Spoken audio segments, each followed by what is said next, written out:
¿Qué tal? Estamos acá intentando por una tercera vez. Bueno, como siempre suceden que se le va a hacer estas cosas así en vivo. Es normal.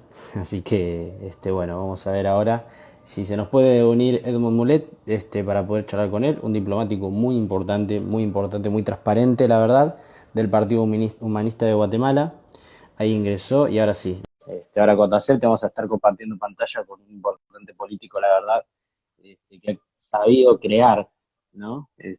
Una enorme alternativa en Guatemala, desde abajo, y la verdad que, bueno, muy importante. Ahí está. ¿Cómo está, Edmond? ¿Me escucha Hola, bien? ¿Me escucha bien? ¿Qué tal? ¿Me puede escuchar? A ver. perdón, ahora sí, ahora sí. No, está bien, está bien. ¿Me puede escuchar bien? Muy buenas tardes, un gran gusto, un gran gusto. No, el gusto es mío, Edmond. La verdad que esto es muy importante. La verdad, muchas gracias por haber, antes que nada, ¿no? Aceptado la entrevista, que la verdad, para un periodista como yo es muy importante, en serio, poder entrevistar a personalidades como usted. No, a la orden, un gran gusto y siempre estar en comunicación ahí con nuestra querida República Argentina, siempre es una cosa de gran satisfacción también. Muchas gracias, muchas gracias. Escuchaba yo, Ulises, antes de conectarme, que mencionabas bastante el Partido Humanista. El Ujú, Humanista en Argentina, Partido Humanista en el cual yo participé la campaña pasada, que fue un partido pues que yo organicé acá en Guatemala, fundé con otras personas. Lamentablemente fue algo muy triste para mí, pero tuve que renunciar de ese ujú, partido, ¿verdad? Porque de los varios diputados que llevamos al Congreso de la República en nuestra primera participación, varios de ellos cayeron ahí en la trampa de la vieja política y haciendo negocios y ofreciendo el voto al mejor postor, unas cosas terribles, terribles, y como no estamos en política para eso, entonces los denunciamos y tuvimos que renunciar de este partido lamentablemente. Y fue una de 19 candidatos a la presidencia en la campaña pasada, obtuve el tercer lugar sin recursos, ujú. sin pancartas, ni vallas, ni publicidad, ni nada. Era yo caminando por todas partes, por todo el país con una pancarta, el esfuerzo de miles de voluntarios a nivel nacional fue traicionado por un pequeño grupo de diputados que cayeron en esa trampa pues, de la negociación y todo, que fue lastimoso. Y eso nos obligó pues a renunciar de ese partido y ahora estamos organizando una nueva estructura para participar ya dentro de 20 meses. Se tienen que Ujú. realizar de postulación de candidatos para elecciones y dentro de 21 meses el Tribunal Supremo Electoral estará convocando a elecciones generales. Entonces tenemos que estar preparados ahí también para ese proceso. Claro, exactamente. Además, justamente en las otras, no sé si en esta última, pero sí en las otras había justo mencionado, que usted renunció porque obviamente usted se mostró siendo muy diferente, uno que por ahí, bueno, yo lo sigo desde afuera, pero seguramente la gente de Guatemala que también lo sigue desde ahí más de cerca ha visto cómo usted se ha planteado como una alternativa en las elecciones últimas, que ahora me gustaría adentrarme mucho ahí, pero también remarcar esto de que la transparencia con que se ha generado todo el último tiempo, ya sea como periodista, ya sea como también como diplomático, lo ha discrepado de todo eso, de que es increíble porque la verdad que cuando suceden estas cosas, generalmente los políticos, esa casta política como que se intentan, no, si la corrupción es de nuestro lado está bien, si es de ellos está mal, sin embargo usted dijo no, la corrupción de cualquiera de los dos lados está mal y yo me opongo. Así es, así es, así es, así es. Y en nuestros países en América Latina que han sido destruidos y corroídos por la corrupción, tenemos que hacer algo, tenemos que hacer algo para romper eso, ese círculo vicioso que está ahí, porque esa corrupción está robando el futuro a los niños y a los jóvenes de nuestros países. O sea que, en Guatemala, el de corrupción es increíblemente alto, muchísimo más alto que en cualquier otro país de América Latina. Entonces es algo que tenemos pues que enfrentar. Hay muchos otros retos también, por supuesto, retos Ujú. que países no tienen, como por ejemplo el tema del narcotráfico, que Guatemala se ha Ujú, convertido en un país de paso, de tránsito, de comercio, de depósito, de reenvío del tráfico que viene de cocaína, que viene sobre todo de América del Sur. Y eso también ha comprometido mucho las instituciones del país, desde el ejército, la policía, los partidos políticos, el Congreso. Ahora tenemos, y sobre están, podemos hacer la lista oficial de quiénes son los narcodiputados y los narcoalcaldes en Guatemala. O sea que eso está ya bien metido pues en nuestro sistema, y esto también es ujú. muy preocupante. Ahora, una de las preguntas, adentrándonos un poco en lo que fue la campaña, su manera de trabajar, que fue muy loable, sin muchos recursos, caminando las calles y demás. Esto se ha visto mucho en la oleada, en todo lo que ha sucedido en Europa, en lo que sucede en América, que es ese cambio de oleada hacia un sector de alternativas. Y como la verdad que se ha visto en su caso, es un increíble crecimiento que se ha dado como las pongo, porque en tan poco tiempo poder construir una fuerza, una tercera fuerza electoral. ¿Cómo se hace para poder trabajar desde el ámbito ideológico? ¿Cómo unir esas fuerzas de alternativa que quieren intentar demostrarse como algo nuevo y también bajar ese discurso que yo lo llamaría por ahí de centro a centro derecha? Yo personalmente, obviamente queda en cada uno después si lo toma o no, pero uno que lo ve de afuera lo ve así. ¿Cómo logra alivianar todas esas ideas y poder hacerlas enfrentar hacia el resto y sin recursos, digamos, y con obviamente un aparato de prensa, obviamente, muy opositor y que los termina también invisibilizando para poder hacer ese bipartidismo típico? El tema es estar en contacto con la gente, en contacto Ujú, directo con la población, escuchar, atender. Y vemos pues que en muchos de nuestros países, y es el caso de Guatemala, hay un sentimiento antisistema muy generalizado, y que ujú, lamentablemente en muchos países eso ha sido aprovechado por movimientos de izquierda o populistas o irresponsables, que aprovechan ese sentimiento antisistema para colarse, se cuelan ujú.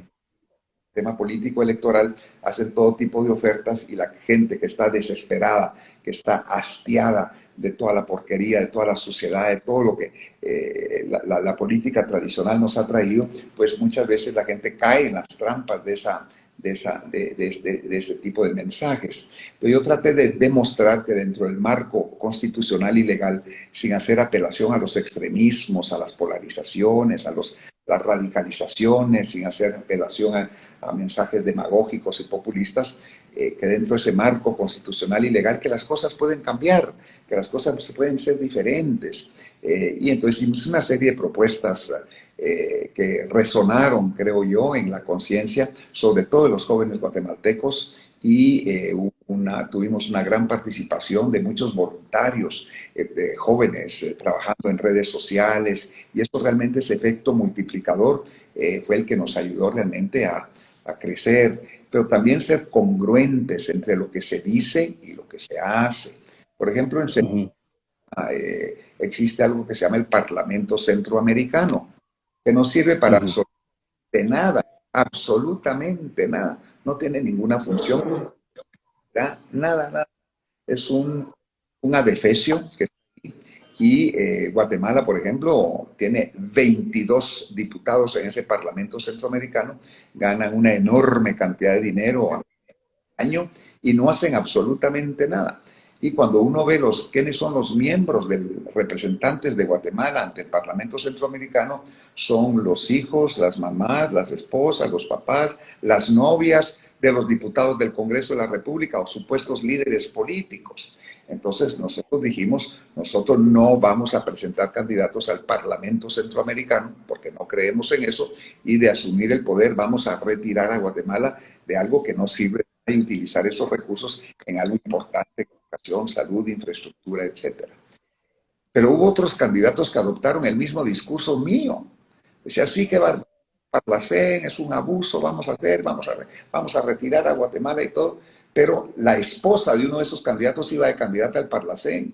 El lo mismo que yo, repetía lo mismo que yo, tenía candidatos para el Parlamento Centroamericano. O sea, no había congruencia entre lo que se decía y lo que se hacía. Y la gente también se da cuenta, yo creo que en esos, los discursos políticos tienen que ser congruentes con la acción que se está realizando, congruentes también con una vida, con el pasado nuestro, y con las acciones pues, que se van a implementar. Entonces yo creo que hay muchas formas de enfrentar esos movimientos demagógicos populistas que a veces se instalan en nuestros países debido a ese rechazo al sistema, y muchas sociedades y electores caen en esas trampas. No es fácil, no es fácil tampoco, porque ante la desesperación de la población, ante diferentes situaciones, un discurso demagógico populista mucho impacto, ¿verdad?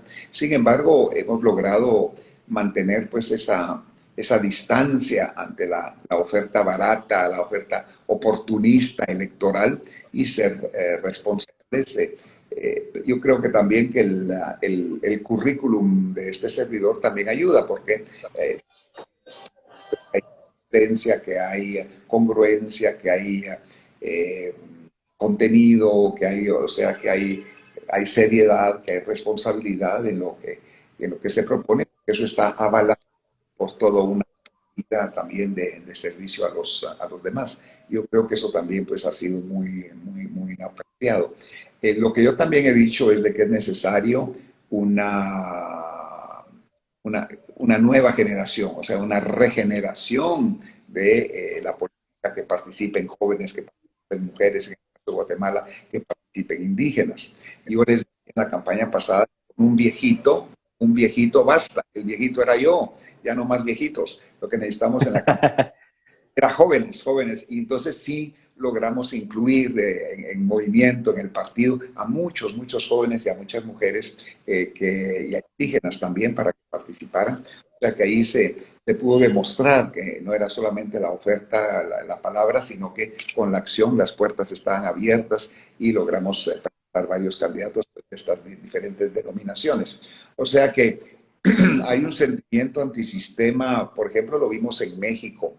La gente en México ya no quería más PRI, ni PAN, ni PRD, ni ninguno de los partidos políticos tradicionales. El señor Andrés Manuel López Obrador crea ese partido, se llama Morena, Movimiento de Renovación Nacional. Pero hay que recordar que la Morena en México es la Virgen de Guadalupe, y eso resuena mucho en la conciencia, en el corazón de los mexicanos, la Morena. Es el partido Morena, y Andrés Manuel López Obrador, hay que decir que es un dinosaurio de la vieja política mexicana. Fue 3 veces candidato presidencial, fue miembro del PRI, fue miembro del PRD, etcétera. Y sin embargo, él en su discurso adopta ese mensaje antisistema, capta ese sentimiento de rechazo al sistema de la mayoría de mexicanos, y gana con mayoría absoluta en México. Todas las alcaldías, las corporaciones municipales, a nivel estatal, todos los congresos de diputados, de senadores, todas las gobernaciones a nivel estatal, federal, todo gana con mayoría absoluta. Y ahí está el señor, pues con un programa, diría yo, complicado, yo diría, acercando a México realmente a un proceso de autodestrucción, porque el señor, yo creo que le falta un tornillo un poco al señor, y entonces sus acciones y decisiones que toma pues son muy erráticas, y está afectando mucho el desarrollo económico de México, las posibilidades, las perspectivas que tenía México de salir adelante, sin resolver los problemas tradicionales, estructurales, de la política y la sociedad mexicana. O sea que vimos ahí en México otro ejemplo, eh,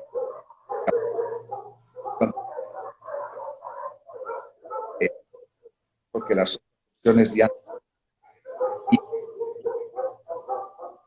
en el peligro. En El Salvador,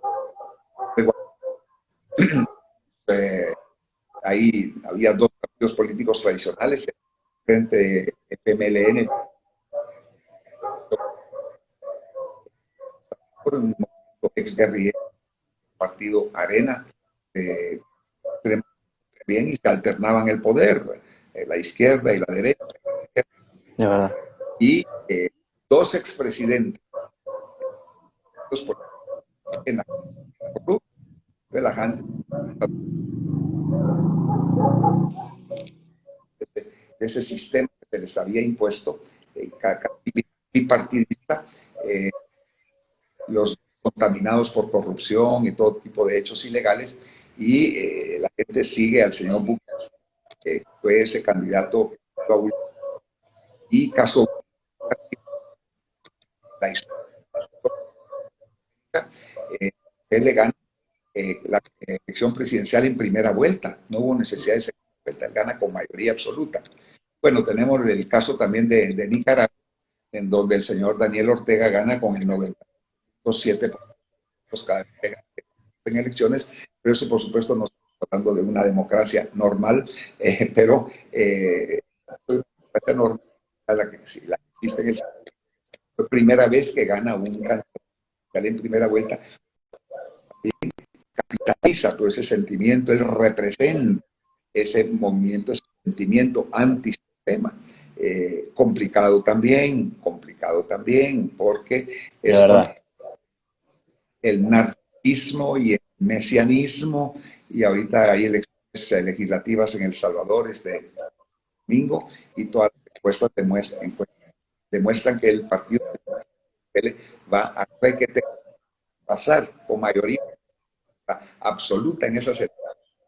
Y el señor Bukele lo primero que hizo fue cooptar al ejército, dándoles aumentos de sueldos, bonificación de equipo, armamento, compras, tiene cooptado al ejército, confrontado con el sector privado, denuncia, acusa al sector privado permanentemente de todo tipo de cosas, totalmente divorciado del sector productivo, pero también con un discurso populista que le ha dado un gran respaldo popular, maneja muy bien las redes sociales y todo. El problema es que yo, por favor, apunten la hora y el día de lo que les estoy diciendo. ¿Qué es lo primero que va a hacer la Asamblea Legislativa en El Salvador cuando tengan absoluto control de ese partido? De todo, ¿qué es lo primero que van a hacer? Va a ser proponer la reforma de la Constitución salvadoreña para que el señor Bukele se pueda reelegir. Porque eso es Sí, de verdad. del mesianismo que lo lleva y todo. Y entonces ahí vamos a ver otro modelo que se aprovechó de ese sentimiento antisistema para llegar al poder y instalar así empezó Chávez en Venezuela, cooptando al De ejército, verdad. confrontando al sector privado, discursos populistas. Tenemos el modelo también de Daniel Ortega en Nicaragua. Entonces vamos a ver, y eso sí me preocupa mucho, en El Salvador, otro modelo así de esa naturaleza y de ese tipo que es preocupante.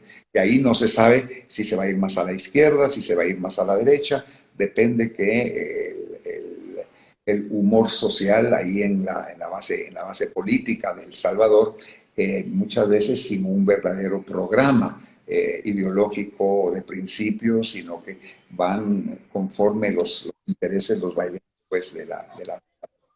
Entonces tenemos así ejemplos en la propia región centroamericana, en América Latina, de esos sentimientos antisistema que en procesos electorales son aprovechados realmente por movimientos de extrema izquierda, diría de izquierda o de derecha. Vimos en Brasil, por ejemplo, el Bolsonaro, que también demagógico, populista, digo, un discurso también irresponsable, pero de tinte de derecha también, que no es tampoco lo que quisiéramos ver en nuestros países, pues, o sea, que quisiéramos ver ya unas verdaderas democracias en donde esas ideologías, tanto de izquierda o de centro derecha, puedan expresarse y manifestarse, participar en procesos electorales, pero lamentablemente llegan así elementos a veces que de manera irresponsable y pues sentimiento del sistema y llegan al poder con las consecuencias que ya sabemos, ¿verdad? Ahora, justamente usted nombraba en el medio, que me gustó y me llamó la atención, la importancia del sector privado. Usted estuvo siempre involucrado también en el sector privado y es el sector productivo de toda economía. porque obviamente son los que invierten y demás, ¿no? Esa es la lectura que yo hago del sector privado, que es muy importante. Ahora, ¿cómo se puede lograr que todo ese sector privado también no sea aplastado por el intervencionismo estatal y también por las presiones impositivas? Porque también digamos que el sector público, en este caso el intervencionismo estatal, la pisada y demás, que así como usted nombraba, así han comenzado gente como Chávez, el famoso expropiese, por ejemplo. Sí, Este, cómo se puede lograr que cuidar al sector privado desde el Estado? O sea, por ejemplo, hoy en día se habla, por ejemplo, del minarquismo, el minarquismo estatal, que es intentar que el Estado intervenga lo menos posible para que el sector privado pueda trabajar libremente sin sentir un arma sobre la sien que le esté diciendo dame esto, dame lo otro, y lo succione tanto que termine yéndose o del país o terminen quebrando. así es. Bueno, ahí es una responsabilidad evidente del Estado y del gobierno. Hay algunos gobiernos que no han entendido la importancia del sector privado en el desarrollo, no solo económico del país, sino el desarrollo individual, personal, de las familias, etcétera. Hay países que adoptaron en algún momento un sistema totalitario, marxista, comunista, socialista, y se dieron cuenta de que funciona, no funciona. La Deng Xiaoping en China, por ejemplo. Ujú. Deng Xiaoping, el Comité Central del Partido Comunista Chino, la apertura de la economía, de que pues, se garanticen las inversiones privadas, de que internacionales, de que se garantice la propiedad privada, o sea, tema capitalista, económico, y vemos que después de 30 años China se ha convertido, gracias a ese sistema económico, en una potencia y que en pocos años va a rebasar a Estados Unidos en relación al poder económico más grande del mundo. Eso no se Ujú. hubiera puesto si se hubiera mantenido ese sistema de planes quinquenales de desarrollo económico, del control por el Estado de la economía. Eso no se hubiera logrado si no se abre ese proceso. Yo personalmente, además de China, he visitado, por ejemplo, Vietnam, y en Vietnam el desarrollo económico que se ha logrado últimamente es impresionante. La construcción, de la producción, de las exportaciones, y en Vietnam garantizan, por supuesto, la propiedad privada, la inversión privada, la inversión internacional. Hay un elemento que a mí me impresionó mucho en Vietnam. Íbamos por yo era secretario de Naciones Unidas encargado de las operaciones de paz, y Exacto. Vietnam contribuye unidades de desminado a las operaciones de paz de las Naciones Unidas. Los vietnamitas son expertos en eso, en desminado, porque les cayeron todas las bombas del mundo durante la guerra de Vietnam, y ahí todavía están muchas de esas bombas latentes. Entonces son expertos en Mm. ese. Y, examina uno la situación actual en Vietnam, cuando uno descubre que el país de donde vienen la mayor cantidad de inversiones a Vietnam para creación de empleos, de empresas, de servicios en Vietnam, ¿de dónde viene ese capital? De Estados Unidos. La mayor cantidad de turistas que llegan a Vietnam, de Estados Unidos. ¿De dónde viene la mayor cantidad de ayuda militar al ejército todavía, a la Fuerza Aérea y a la Marina vietnamita? ¿De dónde? Sin embargo, ahí está, en Vietnam murieron 65 jóvenes, muchachos mexicanos, 65 guerra en Vietnam. Y pasa, Vietnam gana esa guerra, se unifica el norte y el sur Vietnam, se instala el marxismo, el socialismo, en fin, todas esas, sentido, las políticas colectivistas de la economía, y ahí el país sigue hundiéndose y hundiéndose y hundiéndose, hasta que a imagen y semejanza de lo que se había hecho en China, viene el Comité Central del Partido Comunista en Vietnam y decide garantizar la privada, garantizar la inversión internacional, etcétera, y es un boom económico increíble el que está realizando pues en Vietnam.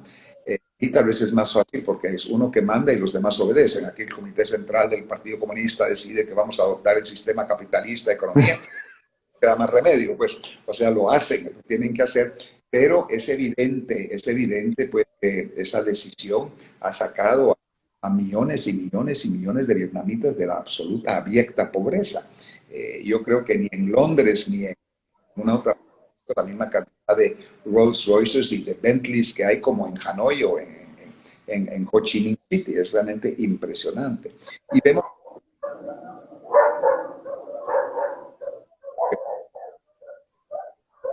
el continente con las reservas petroleras más grandes del mundo, y ese sentimiento antisistema de rechazo a la vieja política tradicional corrupta de los partidos ahí socialcristianos y socialdemócratas venezolanos. El señor Chávez gana la elección y sin nadie sospechar por qué camino iba a el país. Y en pocos años, el tema pues que él impulsó y adoptó en Venezuela, el socialismo que llamaba el socialismo del siglo XXI, destruyó a Venezuela. Ahí da esa lástima, esa pena de ver ese éxodo de venezolanos saliendo de Venezuela, padres de familia cargando a sus hijos con lo que pueden, saliendo de Venezuela, porque ahí no hay ni que comer, no hay ni papel de baño, no hay ni pasta de dientes, no hay absolutamente nada. Como un país que tenía todas las posibilidades de adelante, que tenía una plataforma de empresas, de garantías para la propiedad privada, de inversiones y todo lo perdió, todo lo perdió. Y la demagogia de nuevo, el populismo, la irresponsabilidad, la influencia también de asesores cubanos que estuvieron trabajando ahí en Venezuela. Sí, sí, es verdad. El control político de las aldeas, de los pueblos, de las comunidades, de las manzanas, de las cuadras, en cada comunidad, la vigilancia de cada uno de estos, la denuncia, a imagen y semejanza. La proscripción de partidos que proscribieron al 20 Venezuela, Voluntad Popular y un montón de partidos porque ellos los veían de centro a centro derecha, listo, ¿no? Ideas liberales no, y los proscribían sin decirle por qué. Así es, así es. Y también ahí vemos otro problema, también es el fraccionamiento de partidos de centro izquierda, de centro derecha, de derecha, que se han fraccionado, que no se ponen de acuerdo y que han caído en la trampa de ese divisionismo, también favorecido, me imagino, con recursos por el Estado, dando ego a cada uno de estos, no, yo soy, y así mantienen el control político del país, pero con económica. Entonces es evidente que lo que China y lo que hemos visto en Venezuela, es evidente que el sistema económico de libre empresa que garantiza la propiedad, que apoya a los emprendedores, que apoyan a las personas que generan trabajo, empleos, eso es lo importante. Y lo otro es algo realmente terrible para los países, el control político que se ha logrado pues, mediante estos asesores cubanos en Venezuela, y que en Nicaragua también han adoptado pues, ese mismo sistema de control de la población. Entonces, y esos son elementos pues, preocupantes. Entonces, yo mencionaba el de China y de Vietnam, cuando usted me preguntaba sobre cómo puede el Estado garantizar, apoyar, respaldar a las personas realmente que pagan impuestos, sacrifican, que se desvelan, que cuando está llegando el fin de mes, que no duermen porque no tienen con qué pagar la planilla. O sea, esa es la gente que hay que apoyar y respaldar. Y hemos visto estados como China y Vietnam que apoyan este concepto y que han salido adelante, y otro estado, por ejemplo, Venezuela, que no apoya ese concepto de respaldo al emprendimiento, al sector privado, a la gente que dedica, y ver resultados positivos en China y en Vietnam, y el resultado negativo pues en Venezuela. Ahora, también me gustaría preguntarle, porque obviamente justamente hablando de esto del sector privado, de esos sectores que obviamente hoy en día el discurso que les tiran desde ciertos espacios, porque obviamente una cosa es un partido político que adquiere cierta ideología de la que intenta representar, pero claramente si nos ponemos a hablar de ideologías, obviamente las ideologías las llevan las personas, no los partidos. Ahora, este último tiempo se ha visto un crecimiento del sector liberal, dentro de esas ramificaciones, no sé si está pasando mucho en Guatemala, peco de ignorante en por ahí quizás hacer esta pregunta, pero no sé si usted lo ha notado, pero el libertarismo, los anarcocapitalistas, los paleolibertarios y todas esas ramificaciones dentro del liberalismo han empezado a surgir un montón y ha pasado mucho acá en Sudamérica, se ha visto en Norteamérica también, en ciertos sectores de Europa también, en Asia, y ahora se empieza a vertir sobre jóvenes que empiezan a adoptar esas ideas y las toman como rebeldía, porque obviamente muchas intentan estar en contra de este intervencionismo estatal. O sea, en aquellos tiempos que estas personas vendrían a ser supuestamente ideas que serían del establishment, hoy en día son esos rebeldes que dicen no, queremos menos Estado. Por ejemplo, acá tenemos a Javier Milei que dice hay que volar en pedazos al Banco Central, que es el que emite la moneda del peso argentino. Entonces yo le pregunto, ¿usted qué le parece este movimiento de jóvenes libertarios, liberales, paleolibertarios, etcétera? ¿Y qué pensamiento tiene contra esto? ¿Y cómo lo está tomando hoy Guatemala? ¿Si está creciendo esto? ¿Si recién están apareciendo o ya han, digamos, explotado? Ya han existido en Guatemala desde hace ya varios años, pero más que identificados con temas económicos o ideológicos, digamos, libertarismo, la economía, etcétera, como en Guatemala tuvimos esta guerra tan intensa, 36 años de conflicto, tuvimos 200.000 muertos, 300.000 viudas, huérfanos, una guerra muy, muy dura en Guatemala. Todavía tenemos los resabios de ese conflicto. Muchos de estos liberales o extremistas en ese sentido se alimentan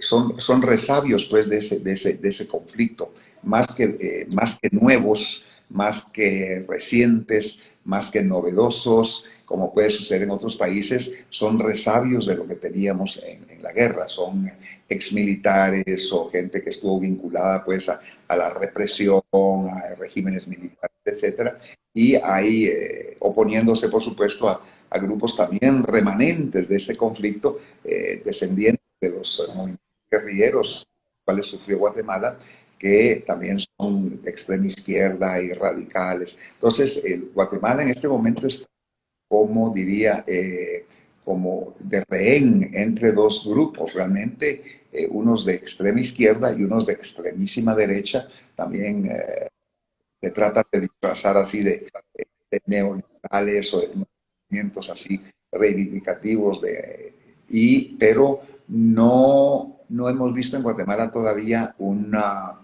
participación de jóvenes, por ejemplo, de nuevas generaciones, ni con unos ni con otros. Todavía, como digo, pues son remanentes de antiguas generaciones de esta división, pero mantienen al país en vilo, o sea, son ultraminorías, viven, viven porque el otro existe. Yo necesito existir, yo necesito apoyo, respaldo económico, yo de extremísima derecha, porque está la extremísima izquierda, Mira, tenemos a esos ahí frente también.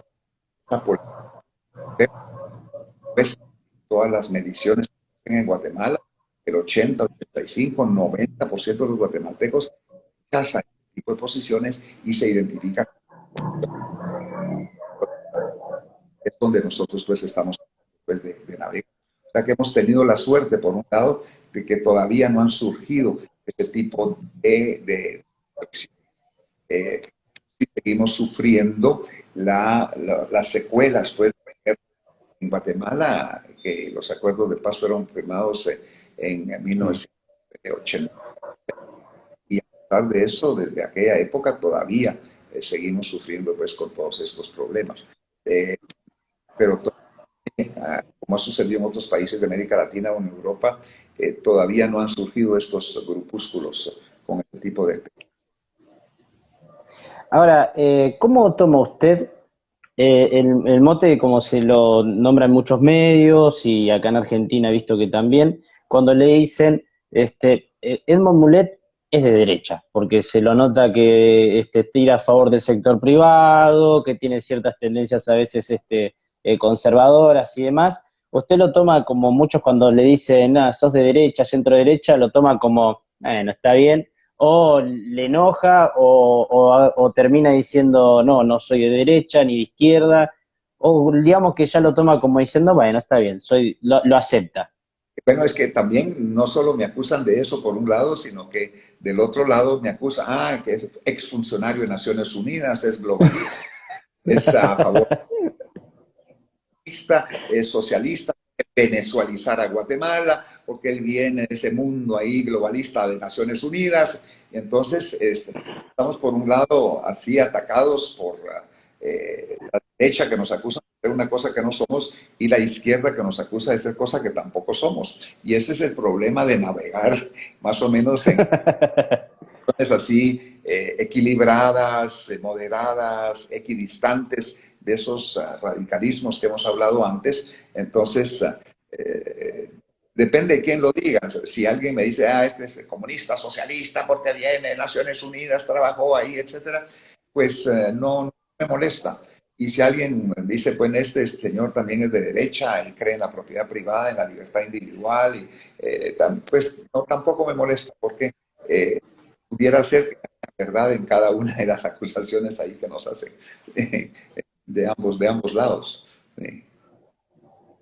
Ahora, metiéndonos un poco en el tema de Guatemala, me gusta mucho la visión internacional que ha dado y muy clara, la verdad, y muy bien punteada. Eh, Me gustaría saber qué pasa o qué piensa usted de lo que es la migración que ocurre en Guatemala y cuáles son sus consecuencias para usted y qué lectura hace ante ello. Perdón, ¿qué es, cuál es, no entendí la palabra, qué es lo que el fenómeno que está sucediendo en Guatemala? La migración. La migración, así. Sí que realmente es una tragedia. Guatemala, Ujú. más de 3.500.000 guatemaltecos viviendo en los Estados Unidos y unos pocos en Canadá. Gente que forzada al principio de las migraciones en Guatemala hacia los Estados Unidos debido a la guerra civil, a ese conflicto interno que describía yo anteriormente, que muchas personas salieron porque ya la guerra en Guatemala fue terrible, no hubo un solo guatemalteco que no fuera afectado por esa guerra y había mucha desesperación. Entonces, el origen pues de esas migraciones fue en aquellos años y después ya se convirtió más bien en migraciones por razones económicas. Antes era por razones políticas o de sobrevivencia personal debido a la persecución política de la guerrilla o del ejército de ambos lados, y después ya se Ujú. convirtió en una migración económica, porque Guatemala no ha crecido lo suficiente para darle oportunidades, responder a las necesidades crecientes de las nuevas generaciones. Entonces, mucha gente ha salido, la gran mayoría son migrantes ilegales que llegan, caen en trampas de lo que a los coyotes a cambio de transitar de la frontera de Guatemala hacia México por todo el territorio mexicano y finalmente para atravesar la frontera estadounidense, con consecuencias a veces trágicas, ha habido muertes, ha habido, sobre todo en México, mucha explotación de los migrantes centroamericanos, vienen de Honduras, de El Salvador, de Guatemala, todo el triángulo norte de Centroamérica, Guatemala, Honduras y El Salvador, son los que, de donde vienen la mayor parte de migrantes que pasan hacia los Estados Unidos y a México. Eh, y eso representa pues una tragedia y una realidad porque estos países no han estado a la altura de las circunstancias para darle a sus ciudadanos lo que necesitan, lo que merecen. En Guatemala uno de los problemas ha sido la corrupción. La corrupción de Estado, de gobierno es profunda, amplia, extensa. Existen recursos, pero son mal utilizados o desviados, robados, entonces no hay los suficientes, diría yo, paliativos sociales en temas en educación o en salud o en infraestructura o en ayuda social no existe y entonces esa desesperación obliga a muchas personas a partir. Y es también el tema de la seguridad personal, la seguridad de la familia, la seguridad de tener un trabajo, la seguridad de poder llegar a la casa sin que de regreso el trabajo nada suceda, un país en donde exista Estado de Derecho, certeza jurídica, Guatemala pues existe. Entonces, esos son los elementos, yo digo que es una tragedia. Por otro lado, los migrantes envían a Guatemala lo que se llaman las remesas. Cada mes, Ujú. migrantes remesas de ayuda a sus familiares acá en Guatemala, a sus padres, a sus hermanos, envían mucho. ¿Es obligatorio o lo hacen voluntariamente? Es totalmente voluntario, voluntaria Ujú. vía sistemas bancarios internacionales, de sus sueldos en Estados Unidos, de sus ingresos, de sus ahorros, envían como pasado $1 millón. O sea, es ya la contribución más importante al Producto Interno Bruto, al PIB de Guatemala, son las remesas que tienen los guatemaltecos en el exterior para ayuda a sus familiares acá. Y eso es lo que mantiene la economía guatemalteca.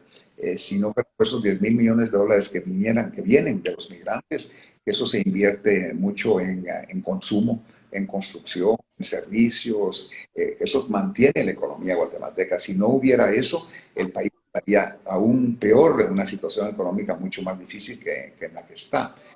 Los migrantes, con sus esfuerzos, su sacrificio, ese éxodo, que nunca es fácil, pues salir de un país, al final son los que están manteniendo la economía del país. Y por eso políticamente a los migrantes, porque ellos son los más importantes pilares de la economía nacional, ¿no? Deberán tener una voz pues mucho más activa en los asuntos del país. Entonces estamos avanzando en esa dirección también.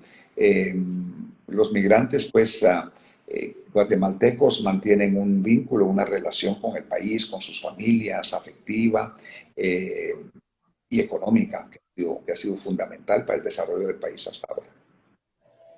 Claro, porque obviamente yo cuando investigué mucho de Guatemala, aparte, bueno, ya lo vengo siguiendo hace tiempo personalmente, vi que suceden muchas cosas que acá en Argentina sucede. Yo no quiero igual caer en la comparación, digo, ¿no?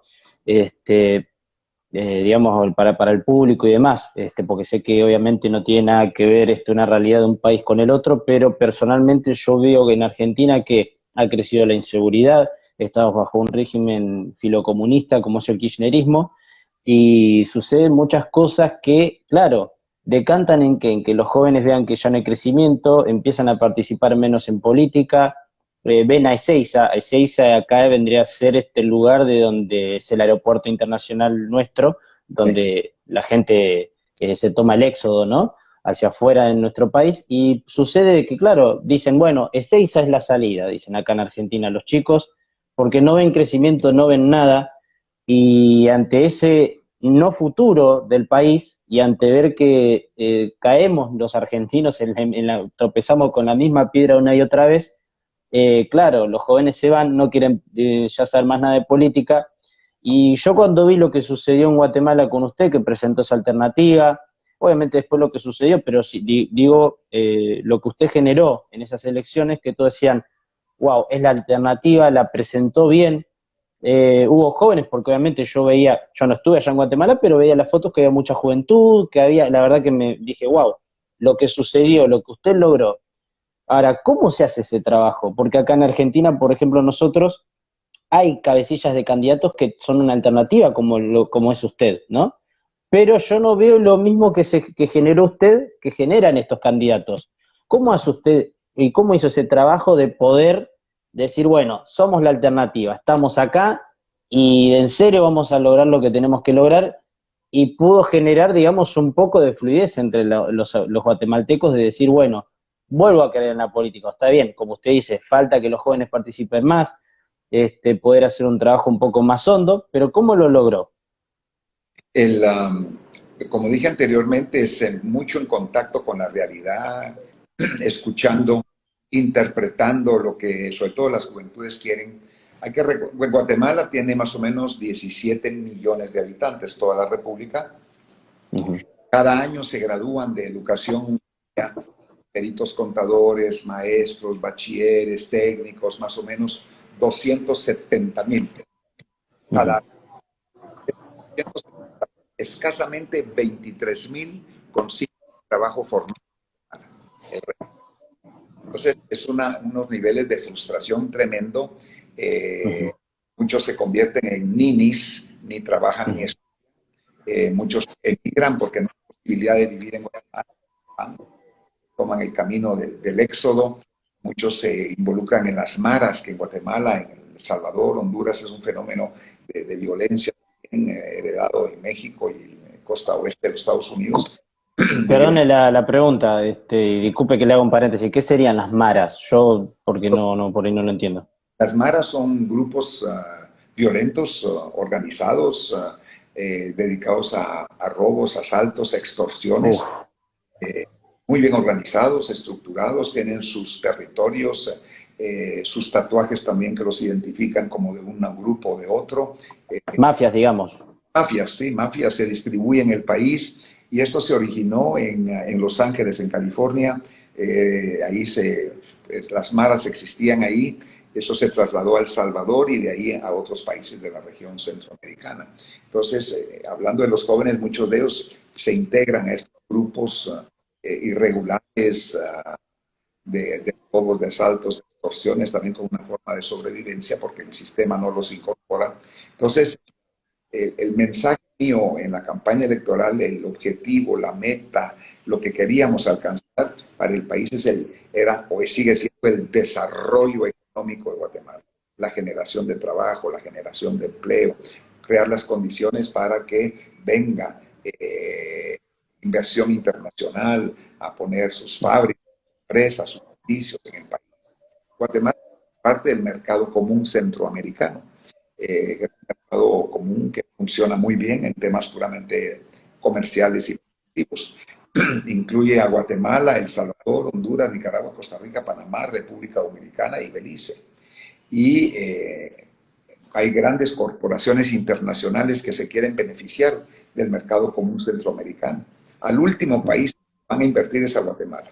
Ponen su empresa, generan trabajo, servicios, empleos en República Dominicana, en El Salvador, en Panamá, en Costa Rica. A Guatemala no. Al final se van a beneficiar de los consumidores guatemaltecos, que es el país más grande económicamente, donde hay más consumidores de todo el final se va Ujú. a beneficiar de esos consumidores guatemaltecos, pero la fábrica, el servicio, la empresa no la ponen aquí, sino la ponen en otra parte. Entonces, mucho del mensaje nuestro en la campaña era ese de eh, crear las condiciones para que esa empresa, esos servicios, esa inversión se venga a hacer a Guatemala. Hablábamos mucho del pilar del turismo para Guatemala, que es un extraordinario país tan diverso, que tiene tanto atractivo para el turismo, que eso hay que desarrollarlo, porque el pilar del turismo, la industria sin chimeneas, como sabemos, tiene un efecto multiplicador increíble. O sea que en el discurso, en la oferta, en el programa de gobierno que se presentó, se hablaba muchísimo de el desarrollo económico del país en beneficio de los jóvenes y niños de Guatemala, de las nuevas generaciones, pero reconociendo también que para lograr eso había necesidad de hacer una serie de cambios legales, aumentar niveles de seguridad jurídica, de seguridad personal, física, o sea, no es así más complejo, pero yo creo que ese discurso, que no era un discurso político tradicional, sino muy asentado en la realidad, el desarrollo económico del país, de eso se trataba y se sigue tratando eso. Creo que eso resonó también en la juventud. No ha tenido oportunidades de ninguna naturaleza. Dicen, bueno, aquí con este partido, con este programa, con este candidato, pues tenemos más oportunidades que con los otros en temas de desarrollo económico personal y del país entero. Bueno, hablando un poco de todo lo que es digamos, lo que ha sucedido en Guatemala, digamos, la política internacional también, porque ya he hablado un poco. Vamos a retornar un poco para tocar el tema de, me gustaría usted, la postura que tiene con el tema de las vacunas que ha salido para el tema del COVID y cómo cree usted que ha realizado el trabajo del gobierno ante lo que fue el COVID-19.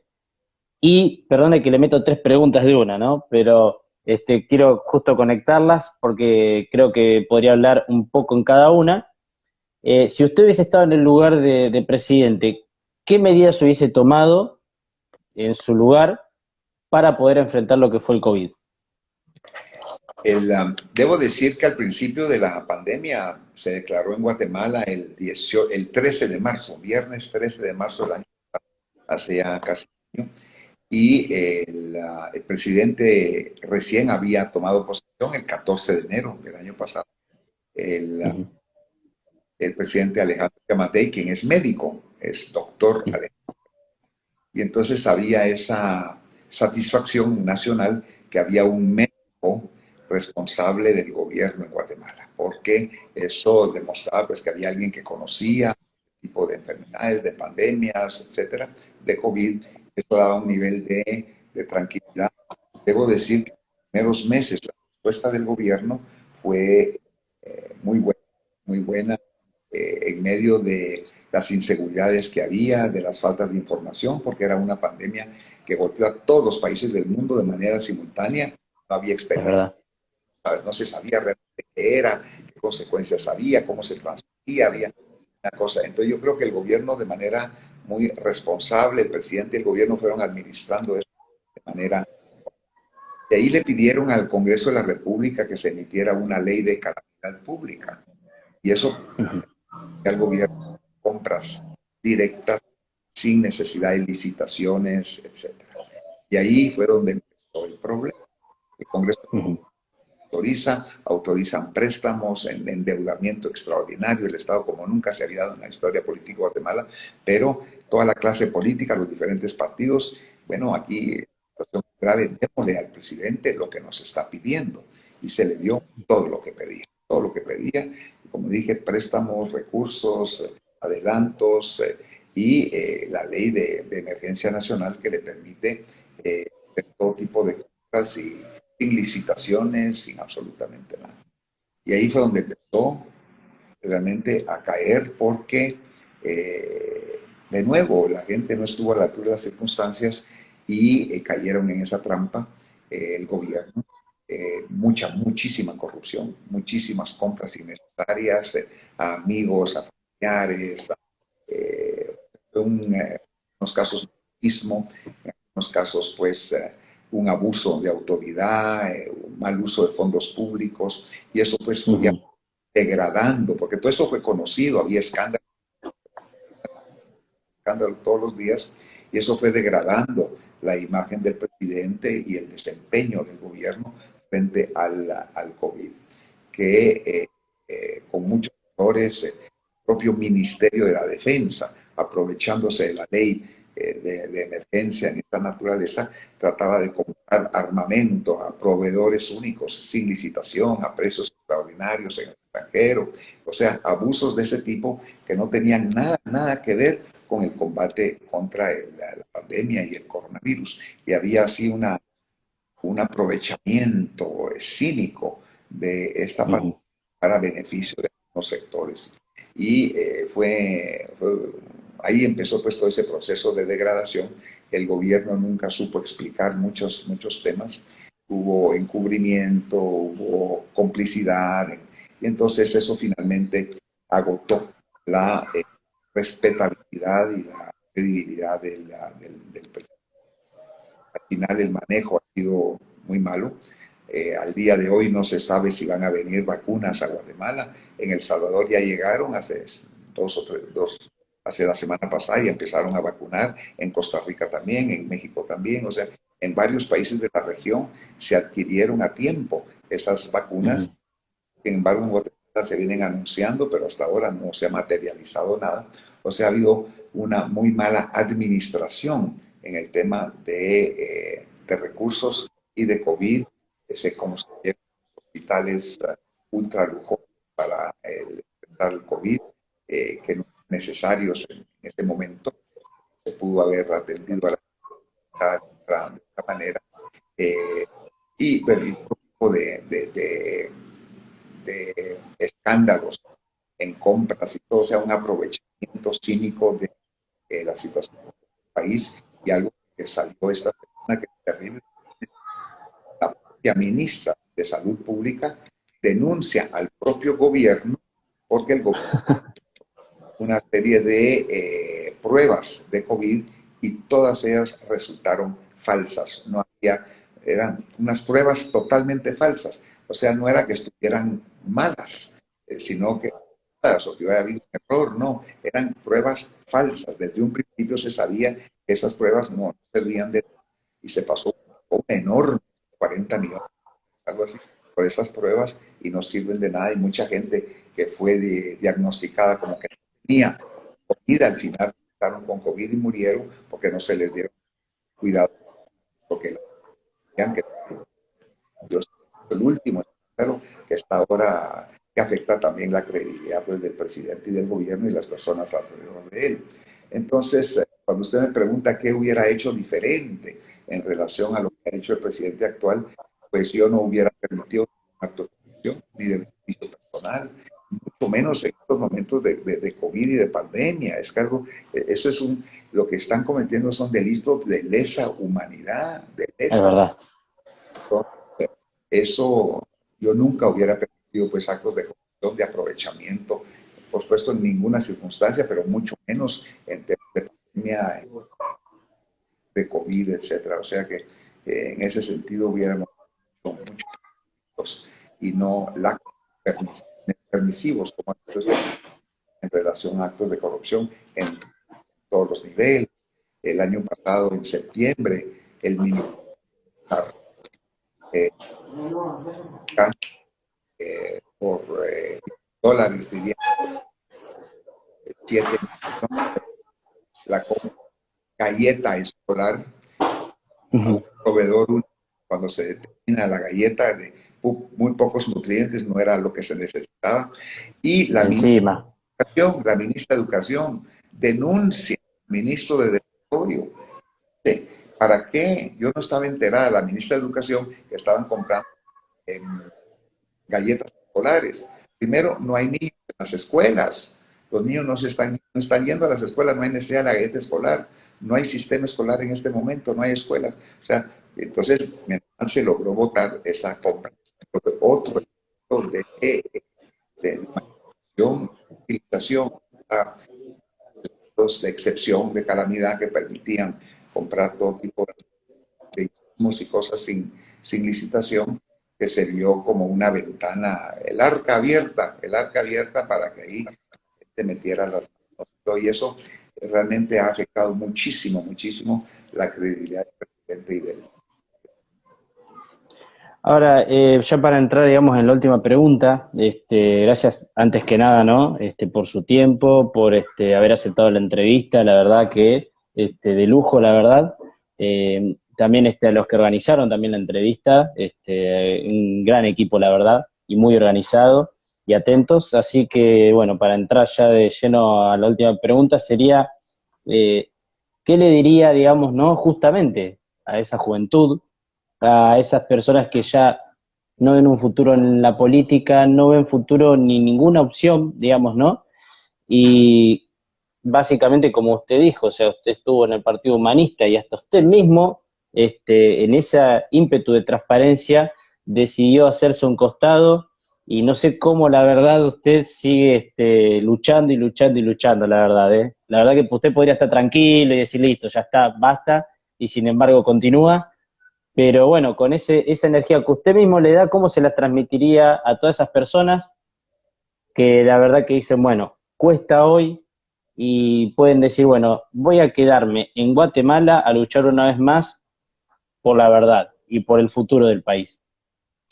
El, pues mi mensaje es siempre alentador, es positivo, es constructivo, es de que el futuro va a ser distinto, va a ser diferente, siempre y cuando participemos, siempre y cuando nos involucremos, porque si consideramos que la participación política no es para cada uno y uno no se involucra, pues los espacios los ocupan para los espacios. Y los bandidos, los malandrines, ocupan los espacios cuando la gente correcta, decente, recta, transparente, que quiere un cambio, no participa, esos espacios son ocupados por los mismos siempre. Entonces, mi mensaje y en todas partes es